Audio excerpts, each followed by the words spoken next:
Em nome do Pai, do Filho e do Espírito Santo. Amém. Amados irmãos e irmãs, é com muita alegria que nós estamos aqui para juntos estudar e meditar a segunda leitura que a igreja nos apresenta para a festa do Pentecostes. Atenção! O lecionário ele nos propõe duas propostas de segunda leitura. Tem o texto da primeira carta de São Paulo aos Coríntios, que particularmente é o que eu vou fazer a reflexão aqui, mas também nós temos o texto lá de Gálatas, capítulo 5, versículos de 16 a 25. Você que está querendo a explicação de Gálatas, faz o seguinte, coloca no YouTube aí, Gálatas 5, 16 a 25 e coloca meu nome, José Lucas Galdino, ou então somente Gálatas 5. Vai aparecer vários vídeos meus sobre isso. De modo particular, tem como você pesquisar no meu canal uma playlist de estudo e meditação de Gálatas, tá certo? E aí você vai encontrar todos os versículos de Gálatas, do primeiro ao último, explicado passo a passo. Inclusive, você que quer aprofundar sobre esse livro, é uma boa tomada para você, tá bom? Mas vamos lá, para que Gálatas, né? Aqui na história, só para poder orientar vocês. O texto de Gálatas, ele vai nos falar um pouco sobre quais são os frutos do Espírito Santo. Então, é por esse motivo que apresenta-se aqui em Pentecostes. Eu vou falar sobre a primeira carta de São Paulo aos Coríntios, porque para mim ela faz muita ligação com a primeira leitura e com o Evangelho. Então, vamos lá sobre isso. A primeira carta de São Paulo aos Coríntios, no capítulo 12, diz assim: Irmãos, ninguém pode dizer Jesus é o Senhor a não ser no Espírito Santo. Há diversidade de dons, mas o mesmo é o Espírito. Há diversidade de ministérios, mas o mesmo é o Senhor. Há diferentes atividades, mas o mesmo Deus que realiza todas as coisas em todos. A cada um é dada a manifestação do Espírito em vista do bem comum.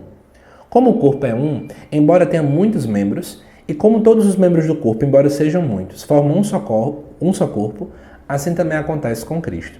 De fato, todos nós, judeus ou gregos, escravos ou livres, fomos batizados no único Espírito, para formarmos um único corpo, e todos nós bebemos de um único Espírito. Veja bem, a comunidade de Corinto era uma comunidade completamente complicada, era muita divisão, era muito problema, era tanta coisa que estava acontecendo ali que só Deus na causa. E aí Paulo começa então a fazer uma correção. E essa correção ela vai em dois aspectos. Eu queria começar com o primeiro, que muita gente deixa passar despercebido. Ele diz assim: ninguém pode dizer Jesus é o Senhor a não ser no Espírito Santo. O que é que quer dizer Jesus é o Senhor?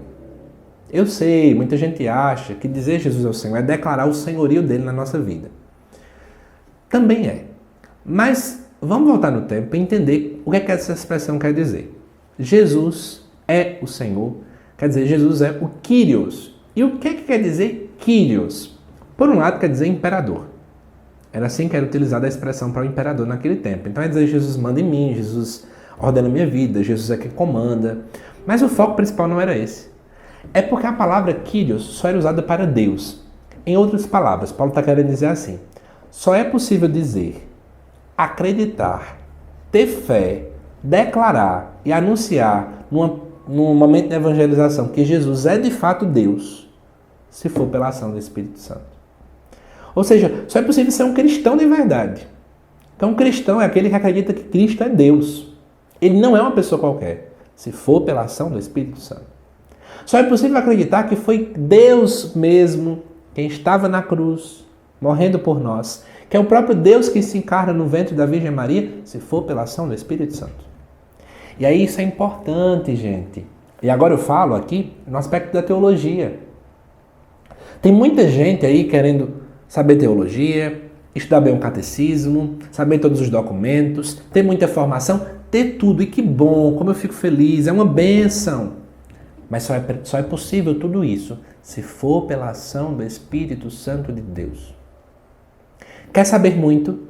Você precisa do Espírito Santo. Quer ter uma fé viva? Você precisa do Espírito Santo. Quer, sei lá, ser um bom pregador, um bom padre, um bom ministro, um bom coordenador, um bom catequista? Você precisa do Espírito Santo, porque só Ele coloca no nosso coração a fé autêntica e verdadeira. Não são os estudos, não. Você pode memorizar Santo Agostinho de cima para baixo, Tomás de Aquino de cima para baixo, Catecismo de cima para baixo, mas só vai entrar no teu coração de modo convicto que Jesus é Deus de fato, com a ação do Espírito Santo. Depois, ele vai falar sobre a diversidade de dons. Por quê? Comunidade de Corinto, um queria ser melhor do que o outro.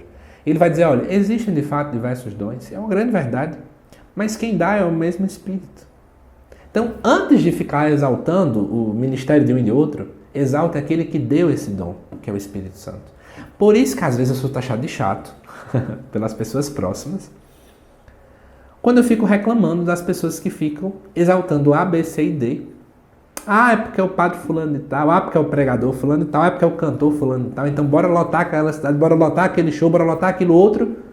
Nós estamos focando no dom e no ministério, e não estamos focando naquele que dá todos os dons.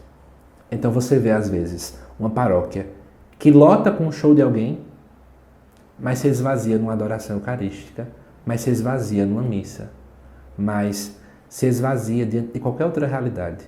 Ora, estamos exaltando o ministério, mas não estamos exaltando o doador do ministério, que é esse que tem que ser valorizado. Entende?